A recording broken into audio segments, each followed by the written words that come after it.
Ako po si Melanie Calio, taga Naga City, Camarines Sur. Ito po ang pinagkakabalahan ko. Nagluluto po ako sa isang munting karinderya. Isang araw po may pumunta dito galing Cavite na narinig ko po yung pinag-uusapan nila. Attract po ako sa ganda ng produkto at sa ganda ng kitaan.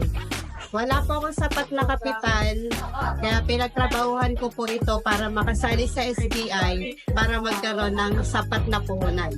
After 1 month po, nakaka-surprise dahil kumita po agad ako ng 81,000 at sa loob po ng isang buwan. And then, nakasali po ako sa top 11 ng buong SBI. Sa lahat po na ano man po ang pinagkakaabalahan niyo sa buhay, ini-encourage ko po kayo na sumali sa SDI. Katulad ko po, kikita rin po kayo. Salamat sa SDI.